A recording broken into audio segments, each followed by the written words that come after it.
오늘 말씀은 마태복음 24장 1절부터 우리 14절까지 말씀 보시겠습니다. 예수께서 성전에서 나와서 가실 때에 제자들이 성전 건물들을 가리켜 보이려고 나아오니 대답하여 이르시되 너희가 이 모든 것을 보지 못하느냐. 내가 진실로 너희에게 이르노니 돌 하나도 돌 위에 남지 않고 다 무너뜨려지리라. 예수께서 감난산 위에 앉으실 때에 제자들이 조용히 와서 이르되 우리에게 이르소서 어느 때에 이런 일이 있겠사오며 또 주의 임하심과 세상 끝에는 무슨 징조가 있사오리까. 예수께서 대답하여 이르시되 너희가 사람의 미혹을 받지 않도록 주의하라. 많은 사람이 내 이름으로 와서 이르되 나는 그리스도라 하여 많은 사람을 미혹하리라. 난리와 난리 소문을 듣겠으나 너희는 삼가 두려워하지 말라. 이런 일이 있어야 돼 아직 끝은 아니니라. 민족이 민족을 나라가 나라를 대적하여 일어나겠고 곳곳에 기근과 지진이 있으리니 이 모든 것은 재난의 시작이니라. 그때 사람들이 너희를 환난에 넘겨 주겠으며 너희를 죽이리니 너희가 내 이름 때문에 모든 민족에게 미움을 받으리라. 그때 많은 사람이 실족하게 되어 서로 잡아주고 서로 미워하겠으며 거짓 선자가 많이 일어나 많은 사람을 미혹하겠으며 불법이 성함으로 많은 사람의 사랑이 식어지리라. 그러나 끝까지 견디는 자는 구원을 얻으리라. 이 천국 복음이 모든 민족에게 증언되기 위하여 온 세상에 전파되리니 그제야 끝이 오리라. 아멘. 마태복음 24장, 마가복음 13장, 누가복음 21장은 종말장이라고 불립니다. 특별히 이 24장 오늘 읽었던 1절부터 14절 말씀은 바로 요한계시록의 축소판입니다. 그리고 요한계시록과 전혀 충돌이 나지 않기 때문에 이 24장 참 중요하거든요. 제자들이 이 성전 건물에 대해서 굉장한 이 찬사를 보내죠. 그 당시에는 헤롯이 성전을 건축했는데 겉에다가 금칠을 했습니다. 그래서 햇빛이 비치면 굉장히 찬란하게 빛났고, 그리고 이 헤롯이 돌과 돌 사이에 보석을 숨겨 놓았다라는 이 소문이 퍼뜨려질 정도로 성전이 웅장했습니다. 그래서 AD 70년 티투스 장군이 예루살렘을 진격해 왔을 때에 그 소문을 듣고 금을 다 벗겨갔을 뿐 아니라 왜 돌 위에 돌 하나도 남기지 않고 다 무너뜨려졌냐 하면 우리 2절 대답하여 이르시되 너희가 이 모든 것을 보지 못하느냐. 내가 진실로 너희에게 이르노니 돌 하나도 돌 위에 남지 않고 다 무너뜨려지리라 라고 예언하셨냐 하면, 그래서 이 예루살렘 성전의 벽돌과 벽돌 사이에 보석이 숨겨져 있다라는 소문 때문에 로마 장수들이 이 돌을 다 무너뜨려서 그 사이에 보석을 찾았기 때문에 완전히 해파되어 버렸습니다. 예수님께서는 이 유형적인 예루살렘 성전은 이제 그 기능을 끝냈다. 예수님 자신이 성전이시다. 예수님이 이제 하나님의 거룩한 전으로서 이제 예수님 자신이 찢어지심으로 우리와 하나님과의 그 길이 열렸다. 성전에서 제사를 통하여 속죄가 일어나고 화목제가 일어나고 또 하나님에 대한 충성, 번제, 소제, 그리고 속건제의 예물이 드려졌지만 이제 예수님을 통하여 하나님을 향한 산 길이 열렸으므로 예수님의 육체가 찢어짐으로 휘장이 위에서부터 아래로 찢어짐으로 이제 예수님을 통하여 우리는 하나님께 갈 수 있게 되었습니다. 그래서 성전은 그 기능이 끝났다는 거죠. 성전이 잘못된 게 아닙니다. 성전 제사를 드리는 종교 지도자들이 타락함으로 성전의 기능이 끝났고, 특별히 성전도 이 성전은 예수님 오시기 전까지 맡겨두신 겁니다. 그래서 예수님 오심으로 구약의 예법과 그리고 구약의 이런 이 형식적인 그러니까 이 형태들은 다 예수님을 통하여 완성되는 거죠. 예수님은 실체고 이 구약의 모든 이 제사법이라든지 성전 예배들은 그림자기 때문입니다. 예수님께서 이렇게 말씀하십니다. 예수님은 이 이중 예언을 하시죠. 산이 중첩되어 있죠. 우리가 멀리 산을 보면 산봉우리와 산봉우리가 굉장히 붙어 있는 것 같지만 실제로 가보면 한 산봉우리에서 그 다음 산봉우리가 거리가 엄청 먼 것처럼 우리가 지리산도 굉장히 넓잖아요. 그죠? 그 반경이. 그러나 우리가 멀리서 보면 지리산 하나로 보이는 것처럼 예수님께서는 AD 70년 이스라엘의 그 성전이 해파되는 것도 보시면서 동시에 예수님께서는 지구의 이 종말, 그러니까 이 마지막 날에 대해서도 말씀하셨다는 거죠. 결론적으로 말씀드리면 우리 믿는 자들은 마지막 날에 대해서 너무 지나친 두려움을 가진다든지 그리고 이 마지막 날을 너무너무 이 긴박하게 기다려서 일상의 삶을 떠나면 안 됩니다. 시한부 종말론자들은 항상 뭐 여호와 증인도 그렇고 이 이단들은 항상 그 14만 4천 이야기하고요. 그리고 임박한 진노, 곧 다 됐다, 뭐 이런 얘기를 항상 해요. 그죠? 그런 것들이 미혹하는 거죠. 그죠? 그래서 우리가 해야 할 일은 언제 하나님께서 마지막 날을 예비하시는지는 모르지만 그 때와 시기는 아버지만 아시잖아요. 그죠?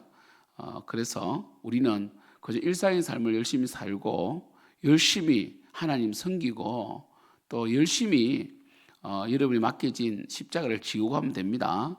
그래서 너무 두려워하거나 너무 지나치게 두려워하거나 또한 일상의 삶을 회피하여서 뭔가 이 종교적인 퍼포먼스에 가담되면 시한부 종말론자가 됩니다.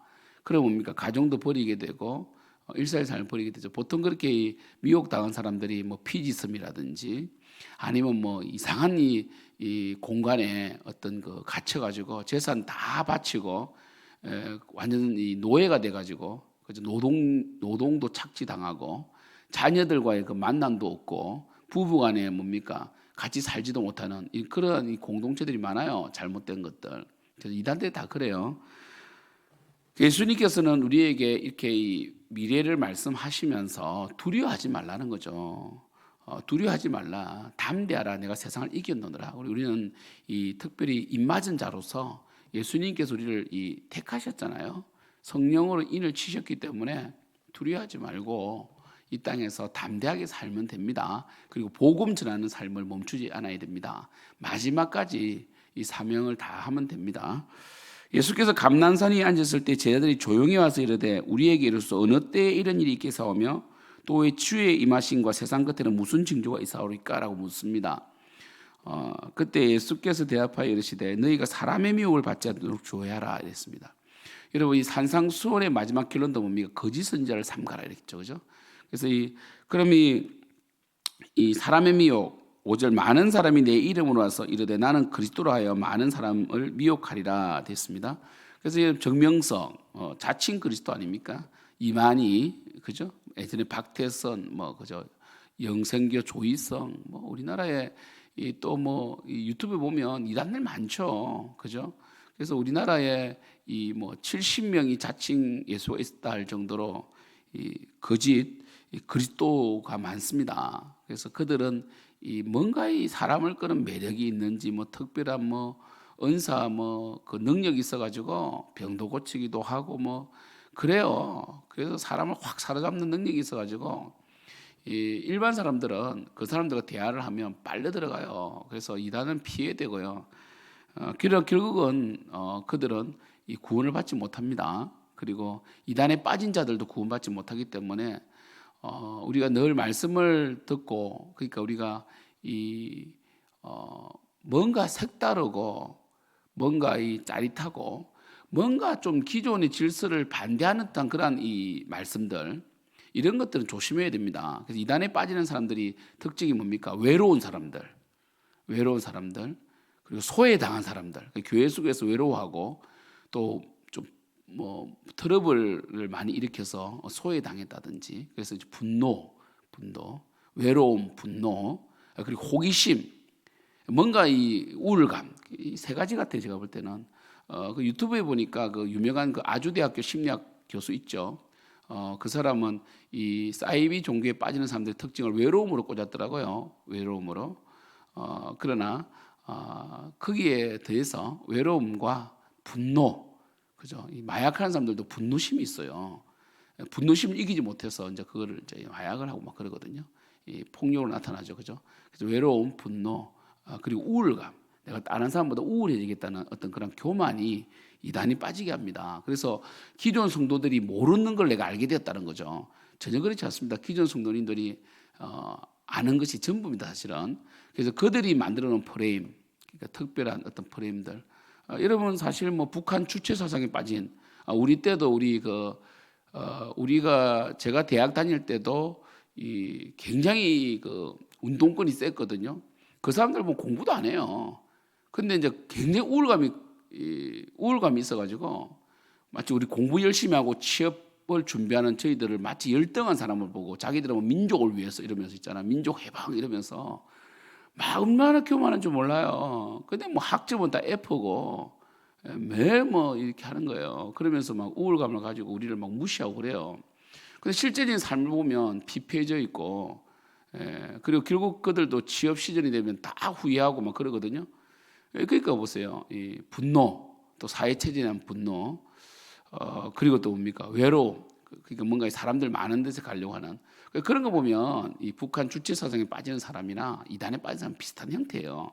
그래서 저는 세 가지를 꼽는다니까요.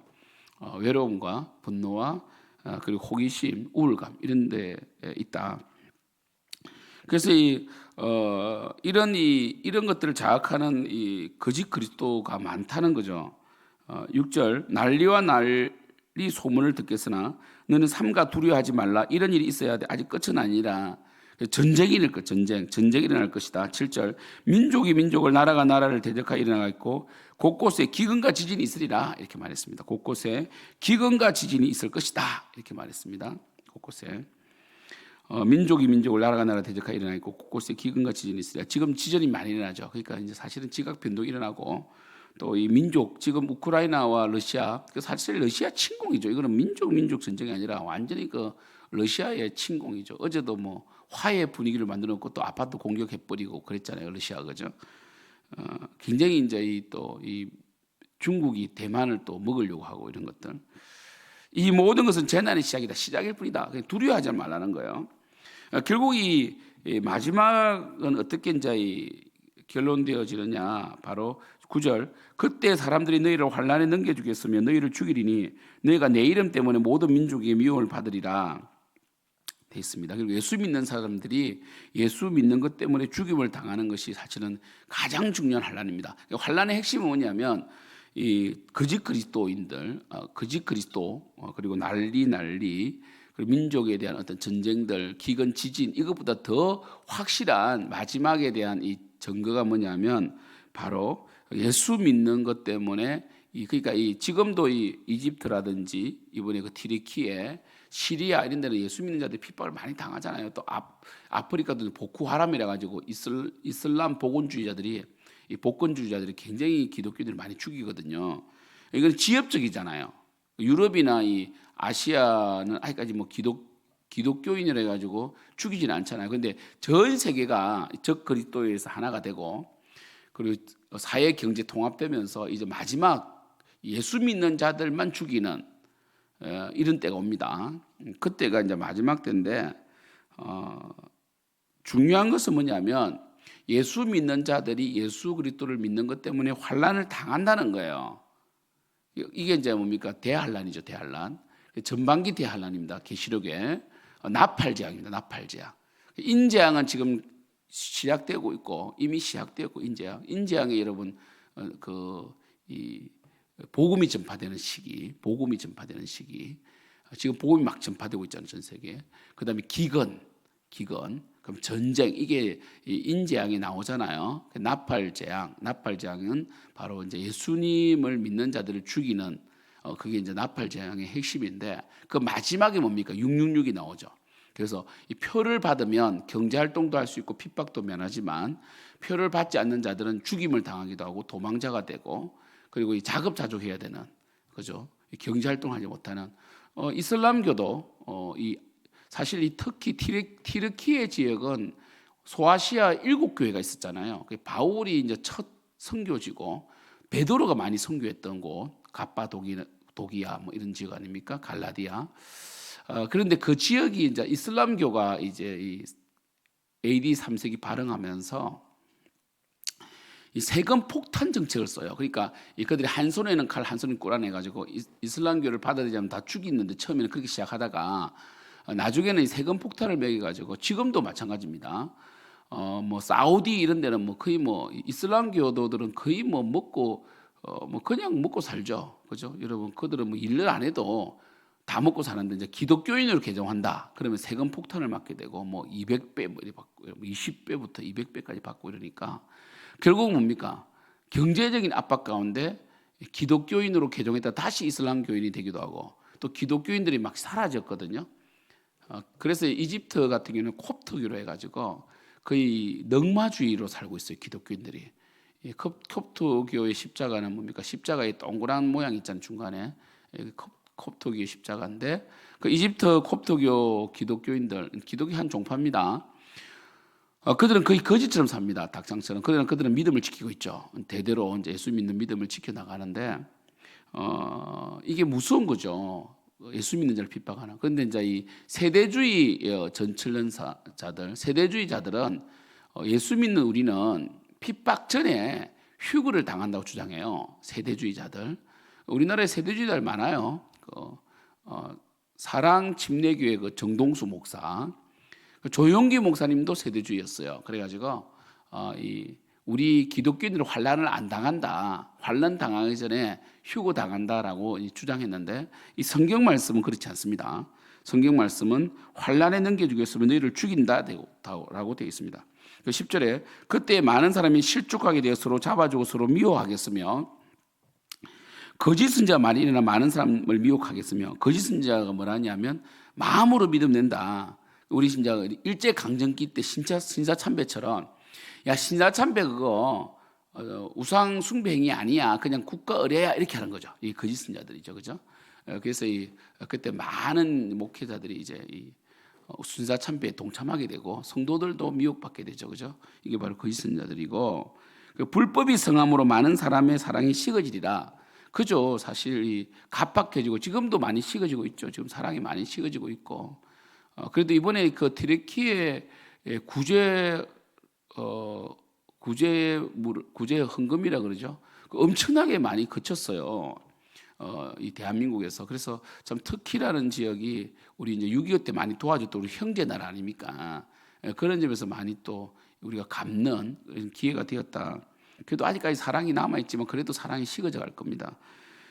그 다음에 13절 그러나 끝까지 견디는 자는 구원을 얻으리라 되어 있습니다. 그래서 우리 견뎌야 된다. 근데 이 견디는 것도 이걸 행위로 보면 안 됩니다. 행위 구원으로 보면 안 되고 그 견뎌야 구원받는다 해가지고 행위로 볼 것이 아니라 바로 하나님께서 성령의 은혜로 우리를 견디게 해주신다. 하나님께서 성령의 은혜로 우리를 견디게 해주신다라고 보셔야 됩니다. 하나님께서 성령의 은혜로 우리를 견디게 해주신다. 14절 이 천국 복음이 모든 민족에게 증언되기 위하여 온 세상에 전파되니 그제야 끝이 오리라. 그래서 이 천국 복음이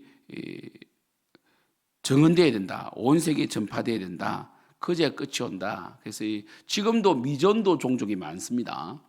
지금도 미전도 종족이 많아요. 그리고 지금 이제 AI가 발달돼 가지고 2050년이 되면 전 세계 그 미전도 종족이 쓰는 언어로도 다 성경이 번역된다는 이야기를 하거든요.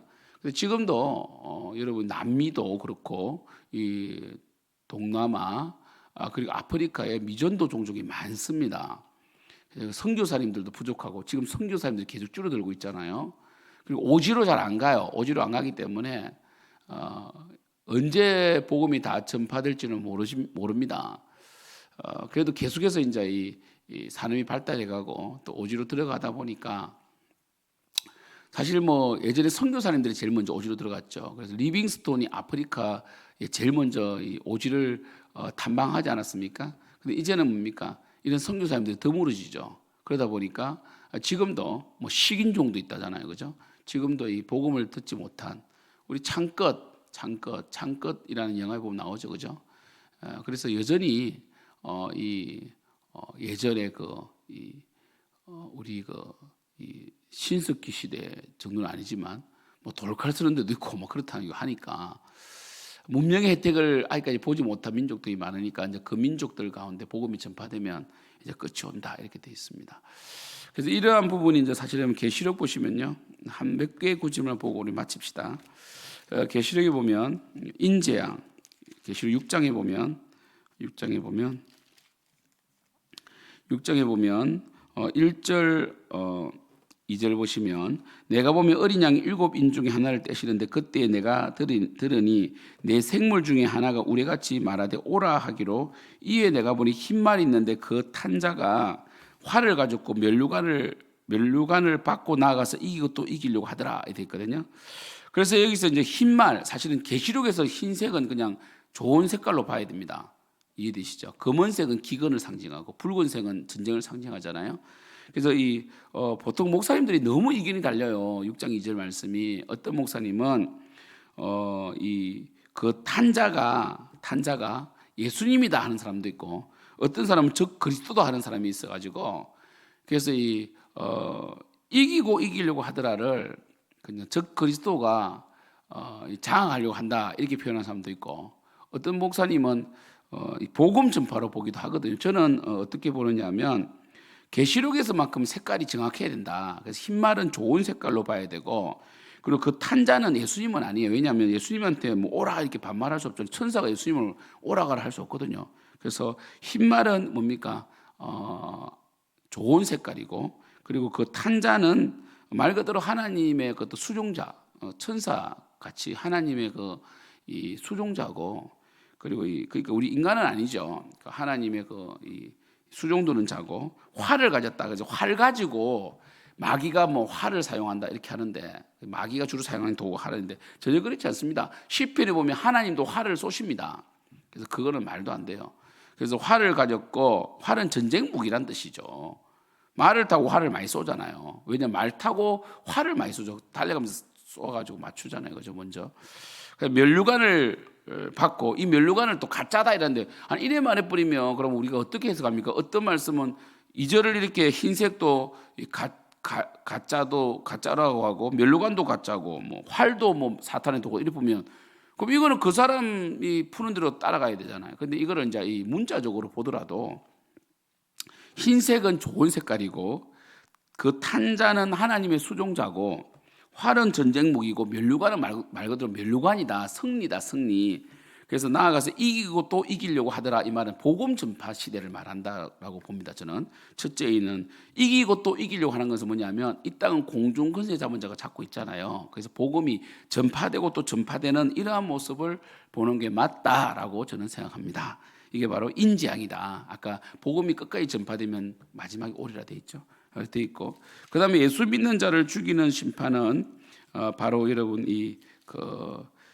계시록 이 8장 9장 나팔장입니다.